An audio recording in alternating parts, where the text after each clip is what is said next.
Hello, everybody. Thank you for joining us for another podcast, Daniel Barnaby Daily. It's an honor to have our special guest today, Mr. James Brown. How are you doing today, Mr. James? Very good. Thank you, Daniel. It's great to be here with you and your listeners. Thank you so much for joining us. James, I've been reading your book lately, Three Proofs of God.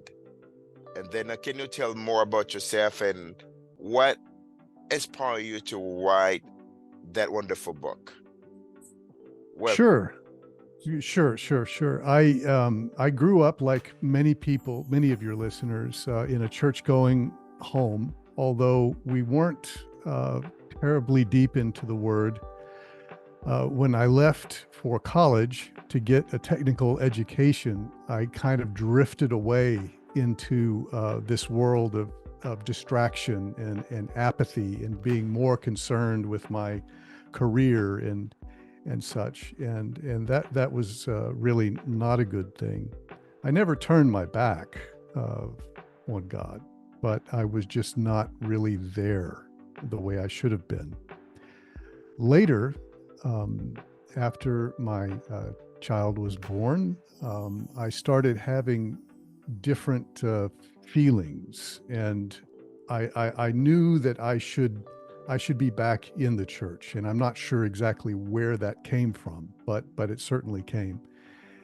And one day, I was looking for different churches for me and for my daughter to be in. And one day I drove by one and I felt an urge to go there. It was as if something told me inside to go there. So I did. And lo and behold, they were friendly. They actually greeted me, which is usually not the case. And I got connected with a small group and started Bible study again, which I love. I forgot how much I loved that. And then got connected with a very high level adult Bible study it was very, very serious.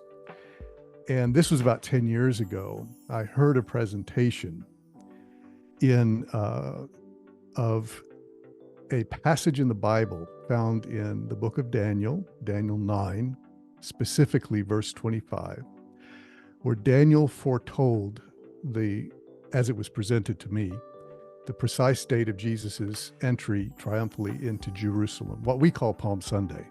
Okay. And I was amazed. I thought, wow, if this is true, if this is legit, if this solution that I heard is truly legit, then it is probably the strongest evidence that I have seen for God's existence. And we're talking objective evidence, what you can explain to others and go through as reason and fact, not just a matter of what you believe, but what you can know from fact. Because we humans cannot predict the future. So I started looking deeply into this, and I found that the precise presentation that I heard, which is originally um, from Sir Robert Anderson in his 1881 book, The Coming Prince. It did have some problems. The precise solution was not possible, essentially. But I found others, but I did not find one that actually worked precisely. So I started digging and looking, and I had to know whether this was true or not, because I could tell that even though what I had read was not correct, Okay. it was still possible that this could be correct.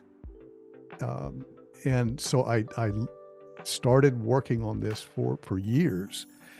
And within about 2 years, I knew that, yes, there is a solution. This is true. This is true. And it's not only true, but it is true to an extent that far exceeds our expectations, which it's like everyone was looking, it's like the forest and the trees analogy. Everyone was Okay. looking for a tree and I found a forest. Okay. It's far more extensive than anything that had been presented or even imagined before. That's And that's good. the exciting thing, because only God could have written that. Amen. We humans cannot foretell the future like that. Yes. I agree, James, that only God can foretell the future. But why you just get inspiration for the book of Daniel? Because there's a lot of books from the Bible. We can say there's Ezekiel, there's Yes. Samuel. Why get inspiration from the book of Daniel? Yes, because Daniel 9:25 and 9:26 are the only places in the Old Testament that do two things. First of all, it's the only unambiguous prophecy of the Messiah that actually uses the word Mashiach. That's Okay. the Hebrew word for Messiah. Okay. And secondly, it's the only place that gives the timing of Messiah's arrival.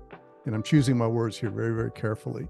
Okay. Nowhere else in the Old Testament do you get that. But Daniel does not stand alone. There are 5 long time prophecies in the Old Testament. And by long time, I mean 70 years or more. And Daniel 9:25 is one of the 5. These all fit together, actually, in a single chronological framework Okay. that is precise to the day, to the very day. And this book, Three Proofs of God, lays out in plain language the structure of this chronological framework that comes from different people, different prophets who didn't live in the same towns. They weren't colluding. And what's interesting is that also in the Old Testament, you have a unique system. You have a unique situation where, of the prophets, and there were many, that referred to each other by name. Okay. You have Ezekiel refers to Daniel, I think twice actually. Okay. Daniel refers to Jeremiah by name in Daniel 9. Mhm. Jeremiah refers to Micah, the prophet Micah. All 4, Ezekiel, Daniel, Jeremiah, Micah, are key to this chronological framework that points directly to Jesus of Nazareth, All right. unambiguously.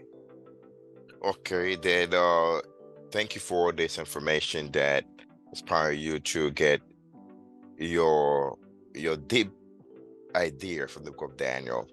And tell us about that book, and then can you tell more the summary of this book? What the essential message you promote in that book, please? Yes, it does exactly what its title says. It provides 3 new, objective, logical proofs of God's existence. And it does so using plain language. This is written to the church. It's not written to academics. It's not written to specialists. It's written to anyone with eyes to see and ears to hear who will accept a logical explanation of biblical text. Take it read at face value. We're not introducing anything weird here. We're not using codes. We're not using numerology or gematria or anything. We're taking the text as it appears in the what the Hebrews would call the Peshat interpretation, just the plain words. And that is enough. That God gives us the solution. And someone listening to this would no doubt have this question. Well, if this is true, why didn't we know about this hundreds of years ago? And I would point out a couple of things. Some of the fulfillments have 2 of them, 2 important ones, occurred in the 20th century, specifically Israel's 1948 reemergence as an independent state. And secondly, the Old City of Jerusalem and Temple Mount returning to Israel on June 7, 1967. Those are fulfilled to the day as indicated as foretold by this chronological framework. Okay. And so it's very that, and then secondly, if you go to the end of the book of Daniel, Daniel 12, verses 4 and verse 9, it makes it very clear that Daniel's prophecies would not be fully understood in detail until the time of the end. And it says that twice. It repeats Okay. itself. So this is very important. Okay. Not the time of Messiah, the time of the end. Okay. Thank you, James. You say three proofs Yes, because people will let you know in detail. What is the first proof of God?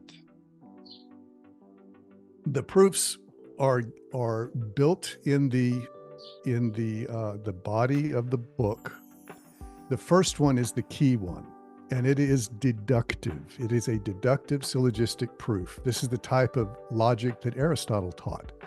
You may remember from school the example from Aristotle's logic, where he said, all men are mortal. Socrates is a man, therefore Socrates is mortal. That is a deductive proof. Similarly, our first proof of God is laid out in the first chapter, actually. It shows that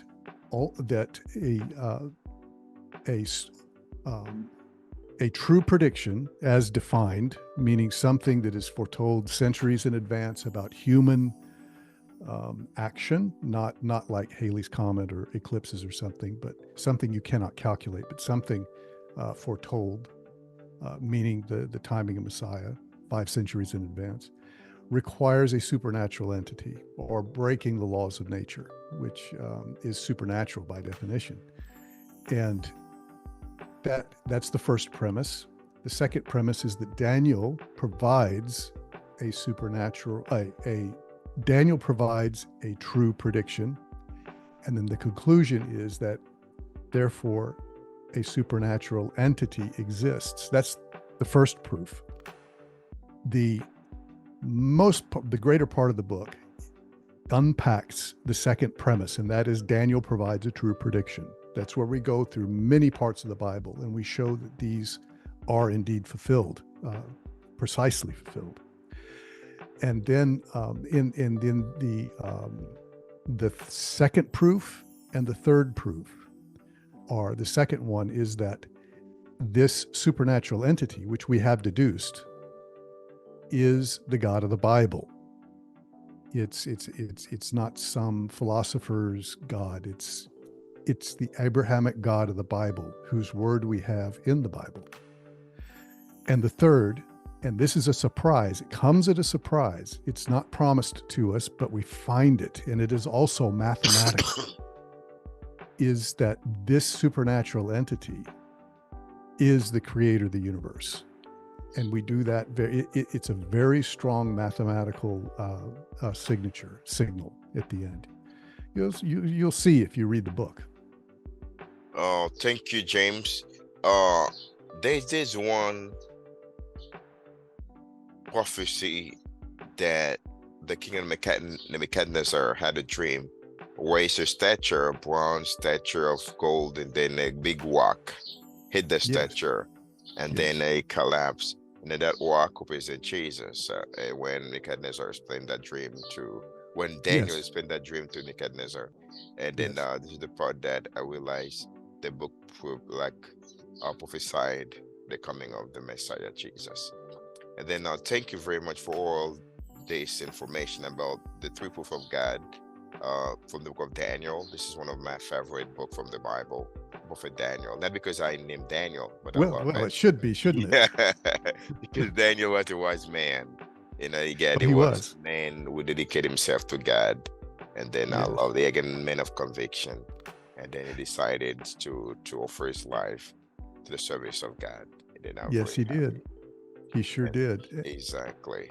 And you raise a good point, because there are only two figures in the Old Testament that the Bible has just nothing bad to say about, only good things to say, and that's Joseph and Daniel. And Daniel, yes. The two have very similar lives. If you think about it, they were both taken into captivity as in their youth.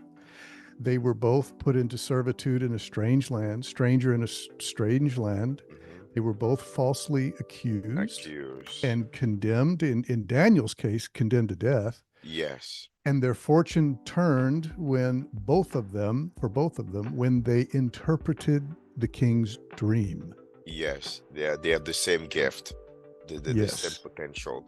What I believe that those people, before we end the show, and then those people, for the whole books, the Bible never say anything bad about them, what they've done. They have a good ending, and as well, they have a good beginning, I can say, and as well a good ending. And then most of the people, sometimes from the Bible, when we see David, they have a good ending. Sometimes they messed up, and after they repent. But from the books of Daniel and the story of Joseph, we see those people always keep their faithfulness from the beginning to the end. And Yes. then one thing they did for sure, they have a commitment to serve God. They were always men of prayer. They always pray all the time in any circumstances, in situations. They always devote themselves to prayer. Even if Daniel, because of prayer, willing to offer his life, he didn't let anything, you know, make a obstacle where the times of his prayer. Mhm. That's very important. And then thank you, James, for that wonderful book that the Lord has powered you for the book of Daniel, the true proof of God. Tell us more where people can find that book, whether on Amazon or if you get a specific website that people can have it. So let us know, please. Yes, thank you, Daniel. You can get it on Amazon. It's Three Proofs of God by Okay. James Brown. And if you can see me, it's right here over my shoulder, here in the background. Okay. And it's well, let me hold it up for you. Okay. All right. This is the This. cover. How many pages And it contains? well, in total, it's 240, I think, but about half of that is appendices and endnotes. So Okay.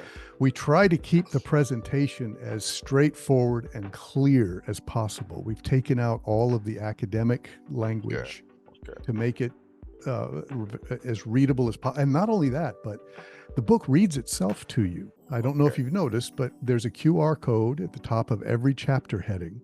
And if you scan the QR code, the audio reads it to you. So you buy the print book and you get both the audio and the print book Oh, at perfect. once. Yeah. Perfect.